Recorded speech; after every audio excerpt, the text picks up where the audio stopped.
ಲಕ್ಷ್ಮಿ, ಇಂಥ ಒಂದು ಸಂಭ್ರಮದಲ್ಲಿ ನಾವು ಮುಖ್ಯವಾಗಿರೋರನ್ನೇ ಒಬ್ಬರನ್ನ ಮರ್ತ್ಬಿಟ್ಟಿದ್ದೀವಲ್ಲ ಲಕ್ಷ್ಮಿ.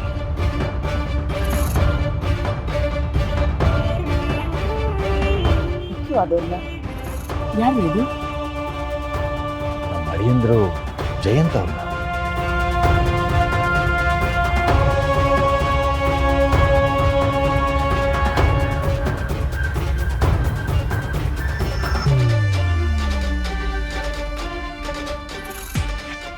ಇಲ್ಲ, ಅಳಿಯಂತ್ರ ನೀನು ಫೋನ್ ಮಾಡಲಿಲ್ಲ ಅಮ್ಮ? ನಾನು ಫೋನ್ ಮಾಡಿದ್ದೆ ಮಾವ, ಆದರೆ 2-3 ಸಲ ಕಾಲ್ ಮಾಡಿದ್ರು ಅವ್ರು ರಿಸೀವೇ ಮಾಡಲಿಲ್ಲ. ನೀನು ಮಾತು ಹೇಳಬೇಕಲ್ವ ಹೀಗಾಗಿದೆ ಅಂತ. ನಾನು ಹೇಗಾದರೂ ಮಾಡಿ ಅಳಿಯಂದ್ರಿಗೆ ವಿಷಯ ತಿಳಿಸ್ತಾ ಇದ್ದೆ. ಅವ್ರಿಗೆ ನಮ್ಮ ಜಾನು ವಾಪಸ್ ಬಂದಿರೋದು ಗೊತ್ತಾಗಬೇಕಿತ್ತು. ನಮ್ಮ ಷಷ್ಠ ಪೂರ್ತಿಗೆ ಬರಲಿ ಅಂತ ಅಲ್ಲ, ಅವರು ನಮ್ಮ ಜಾನು ಇಲ್ಲಿರೋದನ್ನ ನೋಡಬೇಕಿತ್ತು. ನಮ್ಮ ಜೊತೆ ಯಾವಾಗ ಮಾತಾಡಿದ್ರು ಮಾವ ನಮ್ಮ ಜಾನು ಏನೂ ಆಗಿಲ್ಲ, ಅವ್ರು ಜೀವಂತವಾಗಿದ್ದಾರೆ ಅಂತಲೇ ಹೇಳ್ತಿದ್ರು. ಅವ್ರ ಮಾತನ್ನ ಹಾಗೆ ನಮ್ಮ ಜಾನು ಇವತ್ತು ನಮ್ಮ ಕಣ್ಣು ಮುಂದೆ ಬಂದು ನಿಂತಿದ್ದಾಳೆ.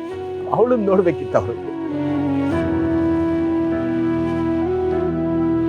ಹೌದಮ್ಮ ಜಾನು, ಅಳಿಯಂದ್ರೆ ನಿನ್ನ ಪ್ರಾಣಕ್ಕಿಂತ ಹೆಚ್ಚಾಗಿ ಪ್ರೀತಿಸ್ತಾರೆ.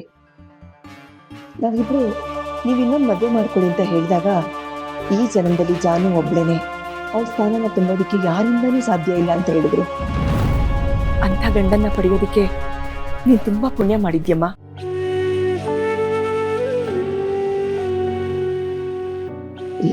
ಈಗ ನೀವೇ ಇನ್ನೊಂದ್ಸಲ ಫೋನ್ ಮಾಡಿ ಅವ್ರನ್ನ ಬರಕ್ ಹೇಳ್ಬೋದಲ್ಲ? ಅಪ್ಪ, ನಾನು ಅವರಿಗೆ ಫೋನ್ ಮಾಡಿದ್ದೆ, ಅವ್ರು ಬರ್ತೀನಿ ಅಂತಂದ್ರು. ಮತ್ತೆ ಫೋನ್ ಮಾಡಿದ್ರೆ ಸ್ವಿಚ್ ಆಫ್ ಅಂತ ಬರ್ತಾ ಇದೆ. The number you are trying to call is currently switched off.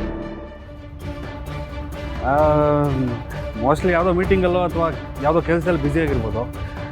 ಅವರೇ ಫೋನ್ ಮಾಡ್ತಾರೆ. ಫೋನ್ ಮಾಡಿದ್ರೆ ಮನೆಗೆ ಬನ್ನಿ ಅಂತ ಹೇಳ.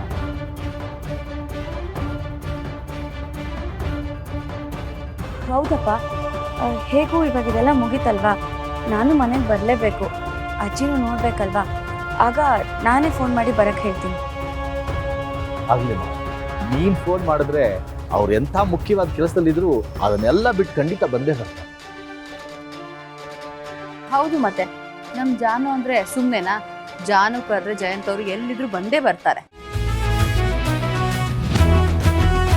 ಈಗ ಪೂಜೆ ಎಲ್ಲ ಮುಗಿದಿದೆ, ದೇವ್ರ ಹತ್ರ ಹೋಗಿ ಒಂದು ಆಶೀರ್ವಾದ ತಗೊಳ್ಳೋಣ.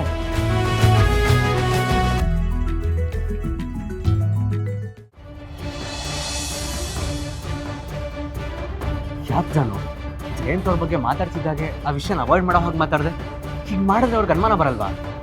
ಅದನ್ನ ಬಿಟ್ರೆ ನನಗೆ ಬೇರೆ ಇನ್ನೇನ್ ದಾರಿ ಇದೆ ವಿಶ್ವ? ನೀನೇ ನೋಡ್ದೆ ಅಲ್ವಾ, ನಾನು ಬಂದೆ ಅಂತ ಮನೆಯವ್ರಿಗೆ ಎಲ್ರು ಎಷ್ಟು ಖುಷಿಯಾಗಿದ್ದಾರೆ ಅಂತ. ಈಗ ಅದನ್ನೆಲ್ಲ ಹೇಳಿ ಅವ್ರಿಗೆ ಮತ್ತಷ್ಟು ನೋವು ಮಾಡ್ಬೇಕಾ ಹೇಳು? ಅದಕ್ಕೆ ಸುಮ್ಮನೆ ಅದೇ. ಹಾಗಂತ ಎಷ್ಟು ದಿನ ಅಂತ ಈ ವಿಷಯ ಮುಚ್ಚಿಡ್ತೆ ಜಾನು? ನೀನೇ ನೋಡ್ದೆ ಅಲ್ವಾ, ನಾವ್ ಇಲ್ಲಿಗೆ ಬರಬಾರ್ದು ಅಂತ ಜಯಂತ್ ಅವ್ರು ನಮ್ಮನ್ನ ಹೇಗೆ ತಡೆದ್ರು ಅಂತ. ಸ್ವಲ್ಪ ಯಾವ ಮರಿದ್ರು ನಮ್ಮಿಬ್ರು ಜೀವನೇ ಹೋಗ್ಬಿಟ್ರದು. ಅಂಥವ್ರ ವಿಷಯನ ಮುಚ್ಚಿಟ್ಕೊಂಡಿರ್ತೀಯ. ನಾನು ಮುಚ್ಚಿಡ್ತೀನಿ ಅಂತ ಎಲ್ಲಿ ಹೇಳಿದೆ? ಇವಾಗ ಅದೆಲ್ಲ ಹೇಳೋದಕ್ಕೆ ಸಮಯ ಅಲ್ಲ ಅಂತ ನಾನು ಹೇಳಿದ್ದು. ಸಮಯ ಬಂದಾಗ ಎಲ್ಲ ಖಂಡಿತ ಹೇಳ್ಕೊತೀನಿ. ಆದಷ್ಟು ಬೇಗ ನೀನು ಅವ್ರ ಬಗ್ಗೆ ಹೇಳಲೇಬೇಕು ಜಾನು. ಯಾಕಂದ್ರೆ ಇವರೆಲ್ರಿಗೂ ಜಯಂತ್ ಅವ್ರ ಬಗ್ಗೆ ತುಂಬಾ ಒಳ್ಳೆ ಒಪಿನಿಯನ್ ಇದೆ. ಅವ್ರ ನಿಜವಾದ ಮುಖ ನೀನು ಬಯಲು ಮಾಡಲೇಬೇಕು. ಈಗ ನೀನು ಇಲ್ಲಿ ಬಂದಿರೋ ವಿಷಯನೂ ಅವ್ರಿಗೆ ಗೊತ್ತಾಗಿರುತ್ತೆ. ನೀನು ಎಲ್ಲಿ ಸತ್ಯ ಹೇಳ್ಬಿಟ್ಟಿರ್ತೀಯೋ, ಇದರಿಂದ ಹೇಗೆ ಬಚಾವಾಗೋದು ಅಂತ ಫೋನ್ ಸ್ವಿಚ್ ಆಫ್ ಮಾಡ್ಕೊಂಡು ಕೂತಿರ್ತಾರೆ. ನೀನು ಆದಷ್ಟು ಬೇಗ ಅವ್ರ ಮುಖವಾಡನ ಕಳಿಸ್ಲೇಬೇಕು ಜಾನು. ಖಂಡಿತ ಮಾಡ್ತೀನಿ ಕಣೋ. ಅವ್ರ ಪಾಪದ ಕೂಡ ತುಂಬಿದೆ. ನನ್ನ ಕಡೆಯಿಂದ ಏನು ಶಿಕ್ಷೆ ಆಗಬೇಕೋ ಖಂಡಿತ ಅವ್ರಿಗಾಗುತ್ತೆ. ಅದು ಬಿಡು, ನಾನು ನಿನ್ನ ಅತ್ತೆ ಮಗಳು ಅಂತ ನಿನಗೆ ಗೊತ್ತೇ ಇರಲಿಲ್ವಾ?